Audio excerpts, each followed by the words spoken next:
আজ এত বড় একটা কথা আমি সবার সামনে বড় মুখ করে বলে ফেলেছি মা, যে কে রত্ন চুরি করেছে সেটা আমি খুঁজে বের করব। কিন্তু আমি তো সেই সময় বাড়িতেই ছিলাম না মা, আমি তো এ বিষয়ে কিছুই জানি না। তাও আমার নামে অন্যায় অপবাদ দেওয়া হচ্ছে মা, সেটা তো আমি কিছুতেই মেনে নিতে পারি না। তোমাকে আর নতুন করে কি বলবো মা, তুমি তো সবই জানো, তুমি তো অন্তর্যামী মা। শুধু তুমি আমাকে পথ দেখাও মা, আমার সহায় হও। তুমি পাশে থাকলে আমি সব অসম্ভবকে সম্ভব করতে পারবো মা।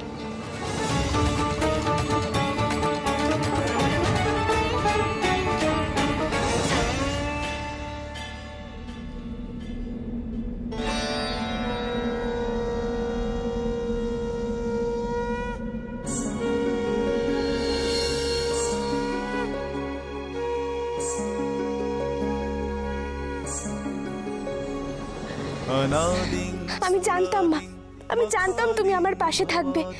स्वरूपं त्वदीयं न विद्यन्ति देवा जगन्मोहिनीयं तु মাগো, আর যে হাতে সময় বেশি নেই, মাত্র 2 দিন, আমাদের তাড়াতাড়ি কাজে লেগে পড়তে হবে মা। 2 দিন? 2 দিনের মধ্যে নাকি সব খুঁজে বার করবে? কিচ্ছু করতে পারবে না 2 দিনে। আর সেটাই হবে আমাদের নতুন সুযোগ। হ্যাঁ, আর সেটাই গৌরীকে এই বাড়ি থেকে দূর করার নতুন দরজা আপনি আপ খুলে দেবে। গৌরী চোর অপবাদ মাথায় করে এই বাড়ি থেকে বেরোবে, বাধ্য হবে বেরোতে। ওকে আমি এক মুহূর্ত আর সহ্য করতে পারছি না। এরপর ওকে জব্দ না করতে পারলেও মাথায় উঠে নাচবে এবার। পারবে না, পারবে না। রত্নচোরকে ধরা কি এতই সহজ নাকি? সে রত্ন নিয়ে কি করেছে, কোথায় গেছে, বুঝবে কি করে? আমি আন্দাজ করতে পারি রত্ন কোথায় আছে, কিন্তু কোনোভাবে যদি গৌরী সেই রত্ন খুঁজতে যায় আর পেয়ে যায়, তাহলে কিন্তু আমাদের বিপদ আছে। কি ব্যাপার বলো তো বাবা? আমি কদিন ধরেই লক্ষ্য করছি তুমি গৌরীকে নিয়ে একটু বেশি চিন্তা করছো। তুমিও কি মনে করো যে অসাধ্য সাধন করতে পারে? চোখ বন্ধ রাখলে কি প্রলয় বন্ধ করা যায়? আমাকে যতই চুপ করিয়ে রাখো না কেন, সত্যিটা তো মিথ্যে হয়ে যায় না। তাই তোমাকে আমি সাবধান করছি, এখনই সংযত হও। কি হলো বাবা? চুপ করে আছো কেন? তুমি বলো আমাকে। তোমারও কি মনে হয় গৌরী অসাধারণ? না না শৈল, সেটা কোনো কথা না। আসল কথা হলো আমাদের সতর্ক থাকতে হবে। গৌরী আর চাই হোক খুব একটা সুবিধের নয়, তাই ওকে বিপদে ফেলতে গিয়ে আমরা নিজেরা যেন বিপদে না পড়ি। আর অতনু, আগামী 2 দিন তুমি খুব সতর্ক থাকবে। এই 2 দিন আমাদের জন্য খুব গুরুত্বপূর্ণ।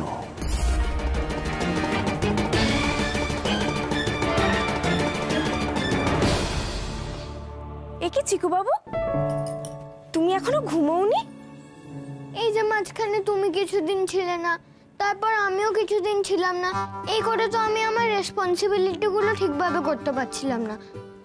আর এখন সব আগের মতন হয়ে গেছে, আমাকেও তো সব আগের মতন দেখাশোনা করে রাখতে হবে, তাই না? তাই বুঝি? তা তুমি কি দেখাশোনা করতে এসেছো শুনি?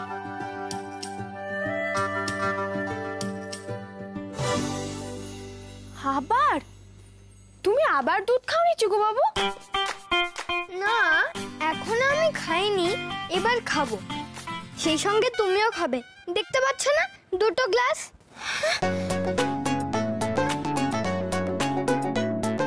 এ তো আচ্ছা বিপদ হলো, মাঝখানে কদিন আমাকে এই দুধ খেতে হয়নি। কি হলো, খাও। কি এত ভাবছো বলো তো বৌদি? খাও বলছি। তুমি না খেলে কিন্তু আমিও খাবো না। খাচ্ছি খাচ্ছি।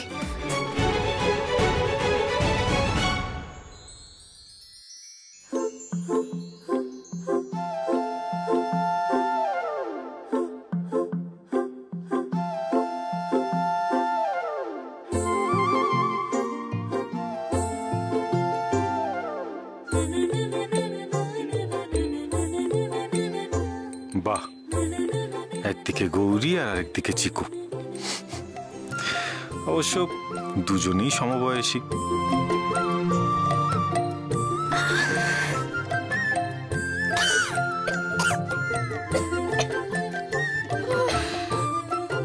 হাসার কি হলো দাদা ভাই?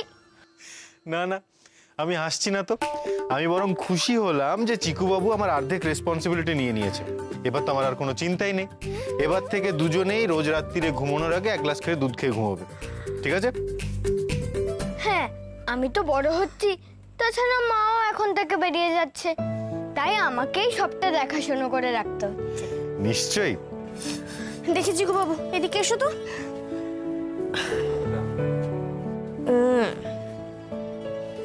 এবার যাও, ঘরে গিয়ে একটু জল খেয়ে ঘুমিয়ে পড়ো, নাহলে কিন্তু মা খুব বকবে। হ্যাঁ, আমি যাই। কালকে সকালে কিন্তু আবার একসাথে পাখিদেরকে খাওয়াতে যাব বৌদি। দাও।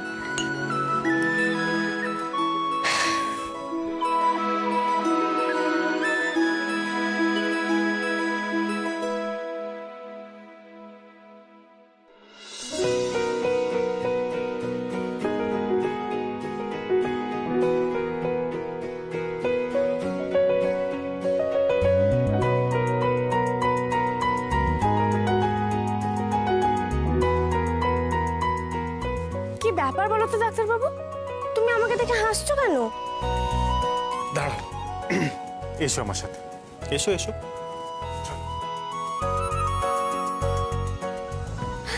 এ বাবা,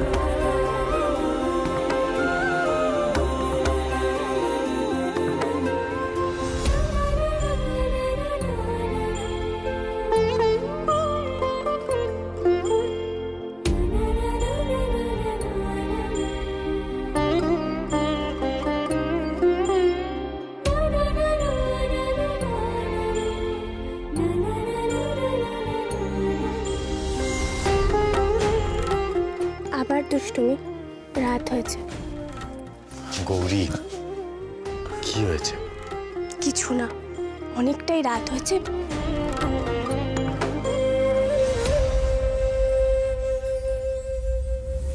তো এটাই তো আদর্শ সময়। একদম দুষ্টুমি না, অনেক রাত হয়েছে, এবার শুয়ে পড়ো।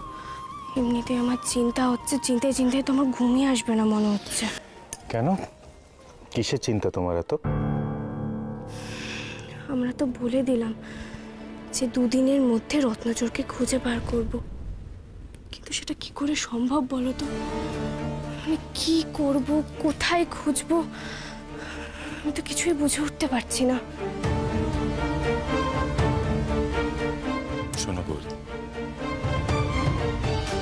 এত টেনশন করার কি আছে বলো তো? আমি তো আছি তোমার সাথে, নাকি?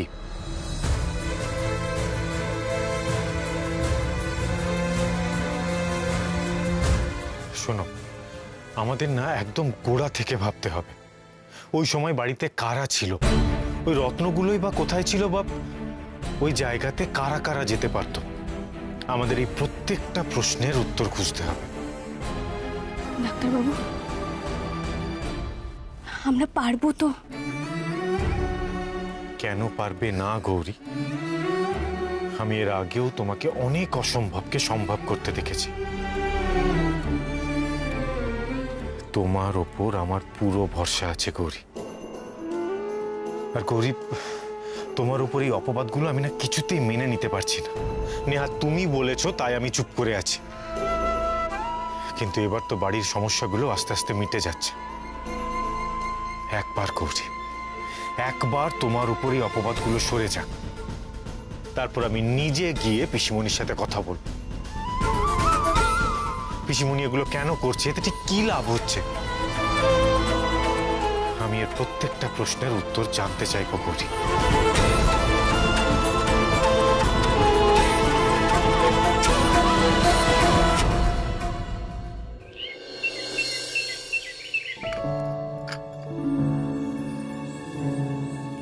বাবা, এ গরিমা, বল বল বল।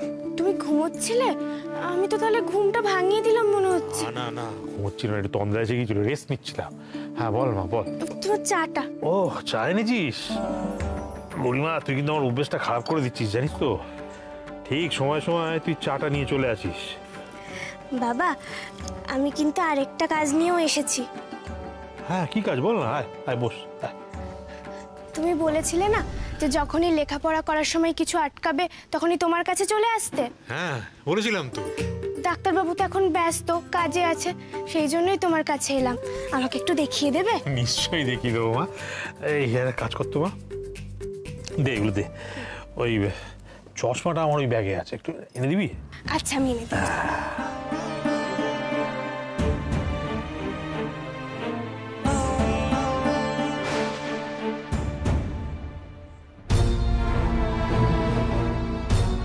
বাবা, হ্যাঁ মা? দেখো তো, এটা পড়ে গেল। কিছু দরকারি? কি না, দরকারি তেমন কিছু নয়। কোথায় ওই স্টোরে এটা পেয়েছিলাম, ভুল করে ব্যাগে চশমা ভরে রেখেছি। হ্যাঁ দে। হ্যাঁ দাঁড়া একটু দেখি, এই বইটা থেকে তো। হ্যাঁ বল কোনটা বল।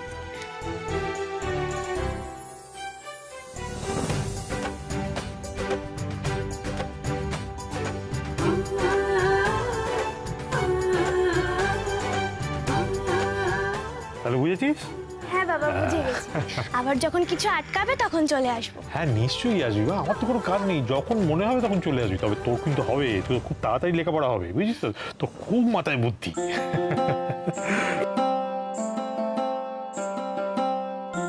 তাহলে আমি আসি বাবা। এসো মা, এসো এসো।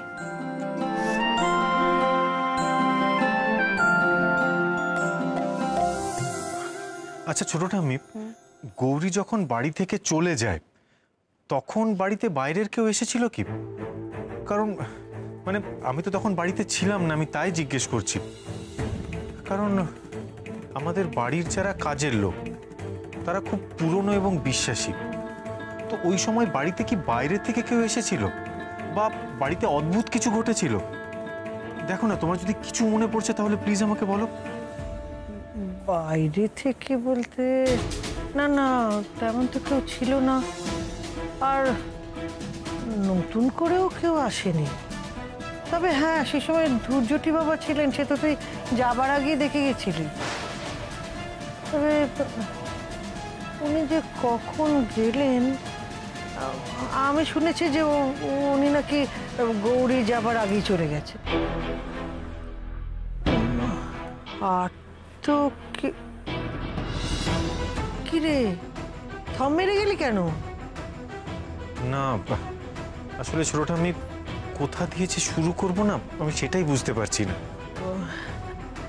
চিন্তা করিস না বাবা, একটু ভাব, একটা না একটা পথ তুই ঠিক পেয়ে যাবি, দেখিস। গৌরী যে কিছু করেনি সেটা ঠিক প্রমাণ হয়ে যাবে। বাড়িতে মা ঘোমটা কালী আছে, দেখবি তিনি কোনো অবিচার করতে দেবেন না। একটু চিন্তা কর বাবা, একটু ভাব। আমি যাই।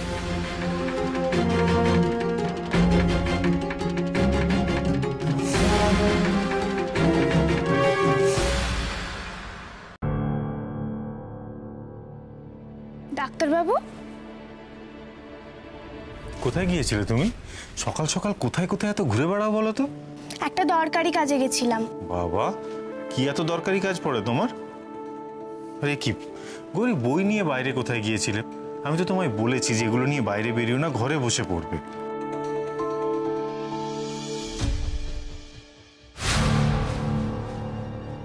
এটা কি?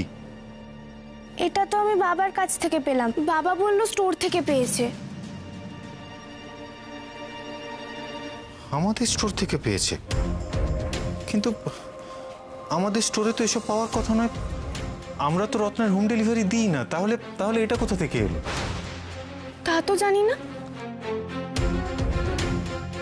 আমি যতদূর জানি এই গ্রহরত্নের হোম ডেলিভারি যারা দেয় তারা আমাদের বিজনেস পার্টনার নয়। কিন্তু কিন্তু আমাদের স্টোরে যখন পাওয়া গেছে তখন তখন আমাদের সাথে এদের কি কানেকশন? এই দেখো, আমাদের স্টোরেরই তো নাম দেওয়া আছে এখানে। তাহলে আমি তো কিছুই বুঝতে পারছি না, এটা কি করে হয়? দাঁড়া তো, এই নাম্বারে একটা ফোন করে দেখি। 1 মিনিট, স্পিকারে দিতে দাও।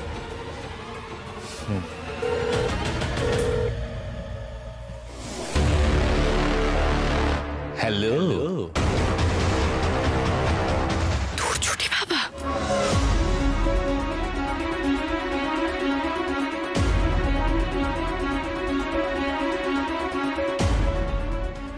ডাক্তারবাবু, ওটা ধূপজুটি বাবার গলা ছিল, তুমি চিনতে পারলে না? কিন্তু গৌরী, তুমি একবার শুনে কি করে বুঝছো যেটা ধুরজুটি বাবার গলা? মানে তুমি এত শিওর কি করে হচ্ছ? ওই গলার স্বর আমি কোনোদিনও ভুলবো না ডাক্তারবাবু। তুমি যখন বাড়িতে ছিলে না, উনি যা যা করেছিলেন, তারপর ওকে চিনতে আমার ভুল হবে না। কিন্তু আমি একটা জিনিস বুঝতে পারছি না গৌরী, যে এই লিফলেটটা আমাদের স্টোরে কেন পাওয়া যাচ্ছে, আর এখানে যে ফোন নাম্বারটা দেওয়া আছে সেটাতে ফোন করলে ধুরজুটি বাবা কেন ফোন তুলছে? আমি যতদূর জানি এই লোকটা কোনো একটা আশ্রমে ওর শিষ্যদের নিয়ে থাকে, যেরকম আমাদের পিসিমণি থাকে।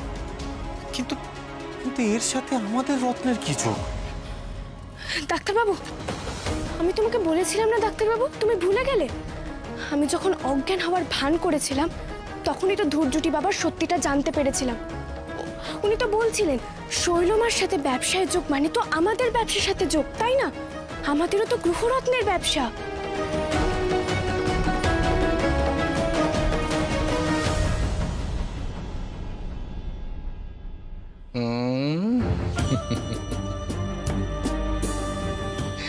ঘোষাল বাড়ি থেকে আসল নকল দু ধরনের রত্ন যা নিয়ে এসেছিলাম তা আলাদা আলাদা করে রাখা আছে তো। বেশ বেশ বেশ, দেখো, ওই আসল রত্নগুলো আবার চট করে সকলের সামনে বার করে দিও না। বার করবে তখনই যখন যখন বড় কিছু দাও মারার সুযোগ আসবে, হ্যাঁ, অথবা এমন লোকের কাছে বার করবে যে আসল নকল দু ধরনের রত্নই চেনে, যার চোখকে ফাঁকি দেবার কোনো উপায় নেই। বুঝেছ? বড় জটিল জটিল এই ব্যবসা। শৈলমা গৌরীকে নিয়ে ব্যস্ত ছিলেন, আর সেই সুযোগে আমি হাত সাফাই বিদ্যা কাজে লাগিয়ে রত্নগুলো চুরি করেছি। কেউ টেরটি পর্যন্ত পায়নি। এমনিতে তো সব ঠিক আছে বাবা, কিন্তু ঘোষাল বাড়ি থেকে যে মেয়েটিকে আনা হয়েছিল ওই ভার্গবী বড্ড কান্নাকাটি করে, ঝামেলা করে, কথাই শুনতে চায় না। আপনি যে কেন ওকে ভার্গবী মা বানিয়ে ভক্তদের কাছে পাঠান? কেন ওকে পাঠাই সেটা তুমি বুঝবে না। বুঝলে তো তুমি এই ধৈর্যটি বাবা হয়ে যেতে। শুধু একটা কথা জেনে রেখো, ভক্তদের কাছে এই গুরুদেবের থেকে গুরু মায়ের কদর অনেক বেশি। সেই জন্যই তো শৈলমায়ের এত রমরমা। নইলে কবেই এই ধৈর্যটি বাবা ওই শৈলমায়ের জায়গায় গিয়ে বসতো। এই জন্যই জানো তো, এই জন্য মেয়েদের আমি সবসময় এগিয়ে রাখি, সামনে এগিয়ে রাখি, কারণ তাতে ব্যবসার অনেক লাভ হয়। লাভ লাভ ছাড়া ধৈর্যটি বাবা কিচ্ছু বোঝে না। শুধু একটাই দুঃখ, আমার সবচেয়ে বড় রত্ন যাকে নিয়ে আসতে পারলে আমার ব্যবসার সবচেয়ে বেশি লাভ হতো, তাকেই ঘোষাল বাড়িতে ফেলে রাখতে হলো। কি সেই রত্ন গুরুদেব? গৌরী। আমি জাস্ট ভাবতে পারছি না করি যে এরকম একটা ভণ্ড লোকের সাথে পিসমণিরা কেন যোগাযোগ রেখেছে, আর আমাদের বিজনেসের সাথে এরকম একটা লোকের কানেকশন আছে। ধূর্জটি বাবা খুব খারাপ লোক ডাক্তারবাবু, খুব সাংঘাতিক লোক। এরা মানুষের দুঃখ কষ্ট দুর্বলতার সুযোগ নিয়ে মানুষকে ঠকায়, মানুষের বিশ্বাস অর্জনের জন্য এরা ভেগ ধরে, তারপর মানুষদেরকে লুটে পুটে নেয়, সর্বনাশ করে। এটা খুব লোভী ডাক্তারবাবু, খুব স্বার্থপর। আরে সোজা কথা হলো, আমি তো ভেলকি দেখিয়ে লোকজনকে বোকা বানাই। ওই যোগ টোগ আমি কিছুই জানি না। ডাক্তারবাবু, আবার ধূর্জটি বাবার কথা শুনে আমার মনটা অস্থির হয়ে উঠলো ডাক্তারবাবু। আমার তো মনে হয় না আশ্রমে খুব একটা ভালো কাজ হয়। শুনেছি তো ওখানে ভার্গবী দিদিকে বন্দি করে রাখা হয়েছে শাস্তি দেওয়ার জন্য। আমি জানি না ডাক্তারবাবু ওখানে ভার্গবী দিদির সাথে কি হচ্ছে। গরিব, তোমার কথা শুনে আমি যেটুকু বুঝতে পারছি, এই ধূর্জটি বাবা ভালো কাজ করার লোক নয়। আর আমাদের বাড়িতে যখন রত্ন চুরির ঘটনাটা ঘটে তখনও কিন্তু এই লোকটাই আমাদের বাড়িতে ছিল। গৌরী, আমার মনে হচ্ছে যে আমাদের পুরো ব্যাপারটা খুব ভালো করে খুঁজে দেখা দরকার, আর সেই খোঁজটা শুরু করা দরকার এই ধূর্জটি বাবার আশ্রম থেকে। আশ্রম থেকে? হ্যাঁ গৌরী, কারণ যখন এই রত্ন চুরির ঘটনাটা ঘটে তখন কিন্তু আমাদের বাড়িতে কোনো অস্বাভাবিক ঘটনা ঘটেনি, আর বাইরের লোক বলতে একমাত্র এই ধূর্জটি বাবাই আমাদের ঘরে ছিল। আমার মন বলছে গৌরী, এই চুরির রহস্য ওখানেই লুকিয়ে আছে। আর বিষয়টা জানতে আমাদের একবার ওই আশ্রমে যেতেই হবে। আমরা আশ্রমে যাব? কিন্তু কিভাবে?